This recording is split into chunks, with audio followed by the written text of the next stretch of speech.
కోరుతా ఉన్నాం. మొత్తం మీద దీన్ని స్వాగతిస్తున్నటువంటి పరిస్థితి, వారు ఒకటే అభిప్రాయం వ్యక్తం చేస్తున్నటువంటి పరిస్థితి.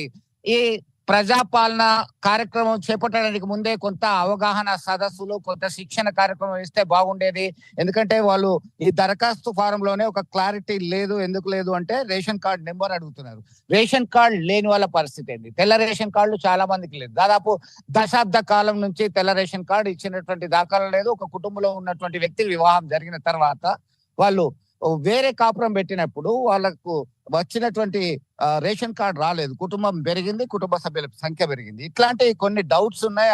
అన్నిటికీ కూడా పరిపాలనా యంత్రాంగము, ప్రభుత్వము త్వరలోనే క్లారిటీ ఇస్తుందని మనమే అనుకుందాం. అయితే అకౌంట్ నెంబర్ కూడా యాడ్ చేయాల్సి ఉందని చెప్పి ఇప్పటికే కొంతమంది అభిప్రాయం వ్యక్తం చేస్తున్నటువంటి పరిస్థితి. ముఖ్యంగా రేషన్ కార్డుకి సంబంధించి, అలాగే అకౌంట్ నెంబర్ కి సంబంధించి ఒక క్లారిటీ రావాల్సినటువంటి అవసరం ఉంది అంటున్నారు. విశేషమైనటువంటి స్పందన వస్తుంది. చాలా ప్రాంతాల్లో గ్రామీణ పట్టణ ప్రాంతాలు అనేటువంటి తేడా లేకుండా అందరూ కూడా ఆశావాహ దృక్పథంతో వాళ్ళు దరఖాస్తు చేసుకుంటున్నారు. చెప్పండి, మీకు ఎట్లా స్పందన వచ్చింది? ఎంతమంది దాదాపు అప్లై చేస్తారు?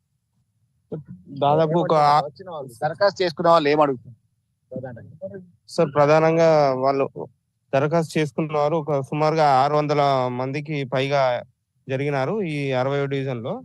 మహాలక్ష్మి పథకానికి, రైతు భరోసా, ఇందిరమ్మ ఇల్లు, గృహజ్యోతి, చేయుత పథకానికి కూడా 6 గ్యారంటీల స్కీమ్ లో భాగంగా అందరూ కూడా అప్లై చేసుకుంటున్నారు. ప్రధానంగా మీకు ఏ పథకం మీద టిక్ పెట్టగా సార్? మాకు వచ్చేసి రేషన్ కార్డు ఒకటి, గృహజ్యోతి బాగా చేస్తున్నారు సార్. ఇక్కడ 60 డివిజన్ లో మా పరిధిలో జరిగిన దానిలో అయితే ఎక్కువ గృహజ్యోతి మహాలక్ష్మి బాగా ఎక్కువ చేస్తున్నారు సార్. ఏమైనా డౌట్స్ అడుగుతున్నారా మిమ్మల్ని మహిళలు వచ్చినప్పుడు? ప్రధానంగా తొందరగా ఆన్లైన్ చేసి మాకు ఈ స్కీమ్ వర్తించేలా చేయండి అని అడుగుతున్నారు. ఇంకొకటి ఏంటంటే రేషన్ కార్డ్స్ వీలైనంత తొందరగా ఇవ్వండి అని వాళ్ళ రిక్వెస్ట్ సార్. రేషన్ కార్డ్ కి కాలం లేదు దరఖాస్తుకు, కాబట్టి తెల్ల పేపర్ మీద దరఖాస్తు రాస్తే కూడా తీసుకుంటున్నాం సార్. దాన్ని పరిశీలి అయ్యే అవకాశం ఉంటుంది సార్. దాదాపు మేము చేసేది ఏంటంటే, ఇదే అప్లికేషన్ కి ఇక్కడ ఒక కాలం వారు ఇచ్చినారు. వారు ఈ కాలంలో, ఈ 6 నెంబర్ కాలంలో ఎంటర్ చేసి వాళ్ళ కుటుంబ సభ్యుల వివరాలు కూడా ఇందులో, ఆధార్ నెంబర్లు, వాళ్ళు రేషన్ కార్డు లేని వాళ్ళ పరిస్థితి సార్ దీంతోనే అటాచ్ చేసి వైట్ పేపర్ మీద వాళ్ళు అప్లికేషన్ ఎంఆర్ఓ గారికి రాసిచ్చినా కూడా మేము తీసుకొని దానిలో పెట్టిస్తున్నాం. ఓకే. సో మొత్తం మీద రేషన్ కార్డు లేని వాళ్ళకి సైతం తెల్ల పేపర్ మీద దరఖాస్తు తీసుకొని వాళ్ళ ఇంటి అడ్రస్, ఆధార్ కార్డు నెంబర్లు, ఆధార్ కార్డు జిరాక్స్ ప్రతి ఇస్తే దాన్ని కూడా పరిశీలన చేస్తున్నారు. ఎంఆర్ఓ ఆఫీస్ కూడా పంపుతున్నారు. ఎట్లా ఉంది స్పందన? జనరల్ గా ఏమడుగుతున్నారు? బాగుంది సార్. కాదంటే రెంటెడ్ హౌస్ వాళ్ళు కొంచెం కన్ఫ్యూజ్ అవుతున్నారు. అన్ని ఓటర్ ఐడి గానీ, ఆధార్ గానీ ఒక్కింట్లో ఉంటున్నాయి. మేము ఇప్పుడు ఉండేది ప్రెసిడెంట్ ఒక్కింట్లో ఉంటున్నాము. దీన్ని ఎట్లా బేస్ చేసుకొని ఇస్తారు మాకు అనేది కొంచెం కన్ఫ్యూజన్ లో అయితే ఉన్నారు. అంటే వాళ్ళు ఉండే ఆధార్ అడ్రస్ ఒకటి ఉంటది. ఇప్పుడు ప్రెసెంట్ గా నివాసం ఒక దగ్గర ఉన్నది. మేము అన్ని ప్రూఫ్స్ ఉన్న దగ్గర ఇవ్వాలా, ప్రెసెంట్ గా నివాసం ఉన్న దగ్గర ఇవ్వాలా? నివాసం ఉన్న దగ్గర ఉంటే ఇవన్నీ ఏమన్నా బేస్ చేసుకొని మీరు ఇక్కడ లేరు కదా అంటారా అనేది అయితే కన్ఫ్యూజన్ లో అయితే ఉన్నారు సార్.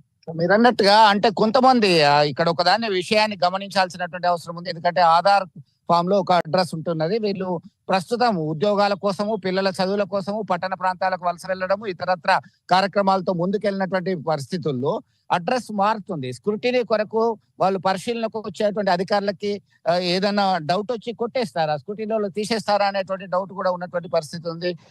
చెప్పండి, ఇంకా ఏమన్నా సందేహాలు ఉంటే నివృత్తి చేసేటువంటి అవకాశం ఉందంటారా? మేము దరఖాస్తుదారులందరికీ క్లియర్ గా చెప్తున్నాం, వాళ్ళ ఓటు ఎక్కడున్నా, ఆధార్ కార్డు ఎక్కడున్నా కూడా, రేషన్ కార్డు ఎక్కడ అడ్రస్ ఉన్నా ప్రస్తుతం నివసిస్తున్న అడ్రస్ లో ప్రకారమే అదే డివిజన్ లో ఇవ్వమని చెప్తా ఉన్నాము. ఎందుకంటే ఎంక్వైరీకి వచ్చిన ఆఫీసర్స్ అందరికి కూడా ఈజీగా ఉంటుంది. లేకపోతే వాళ్ళు వచ్చి ఎంక్వైరీకి వచ్చినప్పుడు అడ్రస్ లో లేకపోతే కొట్టేయడం జరుగుతుంది. కాబట్టి ఇప్పుడైతే ప్రస్తుతం ఎక్కడ నివాసం ఉంటున్నారో అదే నివాసం నెంబర్ ఇచ్చి అప్లికేషన్ ఇవ్వమని కోరుతాం. ఎందుకంటే వాళ్ళు ఇంకో 3 నెలలకు ఖాళీ చేయొచ్చు. అందుకనే మేము కూడా ప్రభుత్వాన్ని కోరుతా ఉన్నాం ఏంటంటే అతి తొందరగా వీటి దరఖాస్తుల పరిశీలన చేసి ఎంక్వైరీ ఆఫీసర్లను పంపించి తొందరగా చేయాల్సిందిగా కోరుతా ఉన్నాం. మొత్తం మీద ఒక దరఖాస్తుదారులు వచ్చారు, వారికి దరఖాస్తు చూద్దాము. ఇవాళ చివరి తేదీకి సంబంధించి మీరు దేని కోసం దరఖాస్తు చేసుకున్నారు?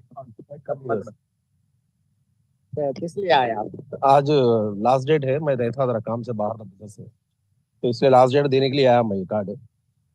व्हाइट कार्ड तो मेरे को नहीं है अभी, एलिजिबल तो हूँ मैं अभी, तो फिलहाल अभी दे दो वैसा बोल के बोल रहे थे।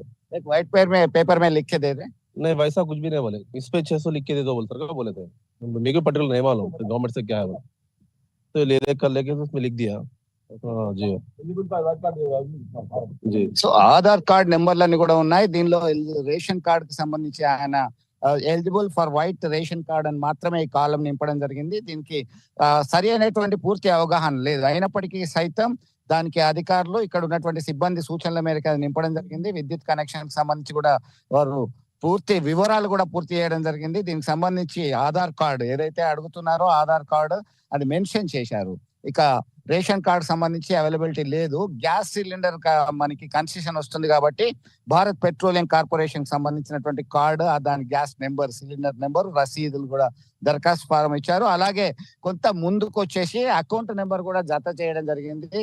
అకౌంట్ నెంబరు డైరెక్ట్ గా వేసేటువంటి అవకాశం ఉంది. అందరి ఆధార్ కార్డు నెంబరు అయితే సరిపోతుంది, కానీ వీరు ఒక ముందు జాగ్రత్త చర్యగా అందరి ఆధార్ కార్డులు సైతం జిరాక్స్ కాపీలు ఇచ్చినటువంటి పరిస్థితి. మొత్తం మీద ప్రజాపాలనకు మంచి లక్ష్యంతో, సమున్నతటువంటి ఉద్దేశంతో ఇది తీసుకురావడం జరిగింది. దీన్ని ఇచ్చిన హామీ మేరకి వారు ఏదైతే ప్రకటన చేశారో దాని ప్రకారం అర్హులైనటువంటి వాళ్ళందరికీ కూడా లబ్ధి చేకూరేలా ప్రభుత్వం త్వరగా చర్యలు తీసుకోవాలని కోరుతున్నాడు. ఇటు లబ్ధిదారులు కోరుతున్నారు, అలాగే ప్రతిపక్ష నేతలు కూడా డిమాండ్ చేస్తున్నటువంటి పరిస్థితి. దీని మీద కసరత్తు చేసి ఖచ్చితంగా ఇంప్లిమెంట్ చేయాలని మనము కోరుకుందాం. ఇదే ఇక్కడ తాజా పరిస్థితి. ఓ టు హైదరాబాద్ స్టూడియో.